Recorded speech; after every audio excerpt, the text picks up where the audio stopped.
Hi, friends. Greetings from Empower by Dr. NK.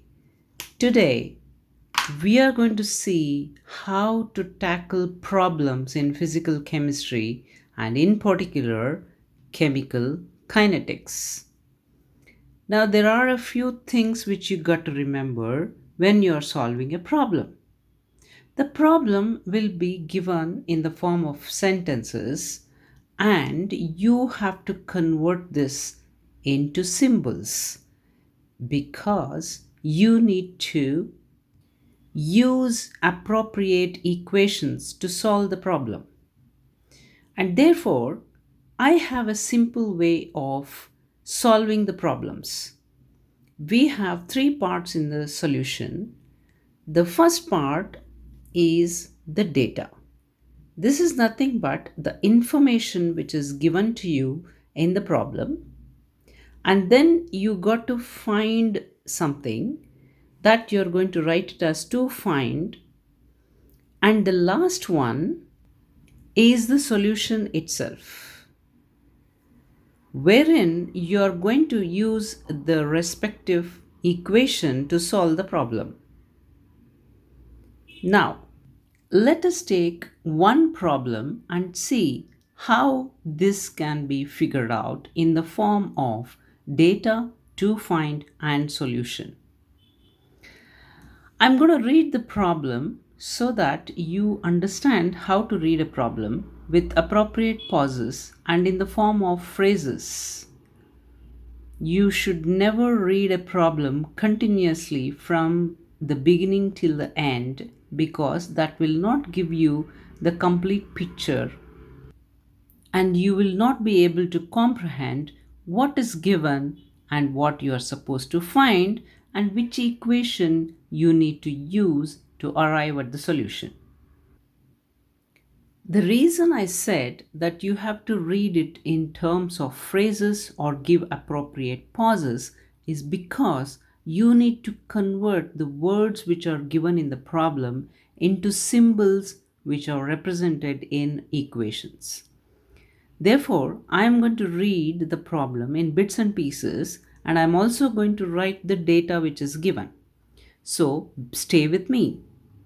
A drug is found to be effective after it has decomposed 30%. Pause. What is given is the expiry is when the concentration of the drug is reduced to 30%. That means the remaining concentration is reduced to 30% of the original, that is in the form of A minus X. Now we have converted the words into symbols which appear in the equation. The original concentration of the sample was 500 units per ml. Pause. What is the original concentration? It is A and it is given by 500 units per ml. When analyzed 20 months later, the concentration was found to be 420 units per ml. Now, after time t equals 20 months, the concentration A minus X is 420 units per ml. Have you followed? Assuming that the decomposition is of first order, what will be the expiry time of the drug? They have given four options. So now in the data, I'm also writing the equation which has to be used, that is K is equal to 2.303 by T log A by A minus X, because this drug is decomposing according to first order, and therefore I'm using this equation. And what are we supposed to find? The time taken when the concentration A minus X is 30% of the original. What was the original concentration? A, 500 units per ml. 30% of 500 units is 150 units per ml. Alright.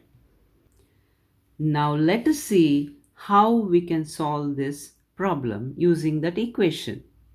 Now we have to arrive at two equations, one for time t equals 20 months, another one when the concentration is reduced to 30%, we need to calculate the time.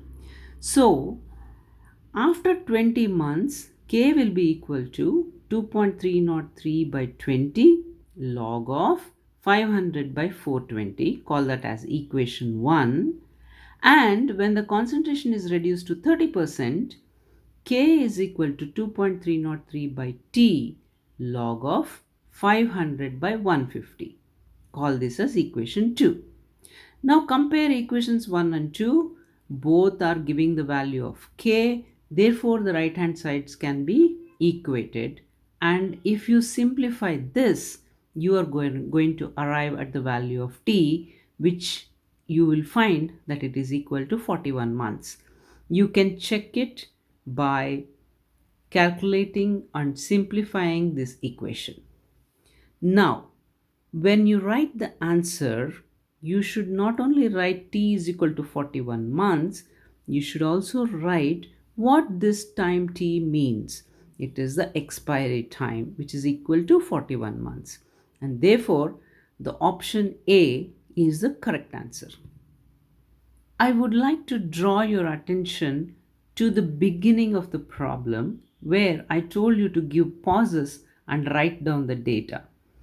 For the first time, you read it completely, you will understand what you're supposed to find, and then if you break it up and read, you will be able to get it in terms of symbols which are occurring in the equation. I hope it is now very clear how you need to convert the data which is given in the form of words into symbols and accordingly use the appropriate equations to solve the problems. Have fun solving problems. See you soon. But before you go, don't forget to like the video, share, subscribe, comment, and enjoy learning chemistry with Dr. NK. Download the Empower app too. See you soon.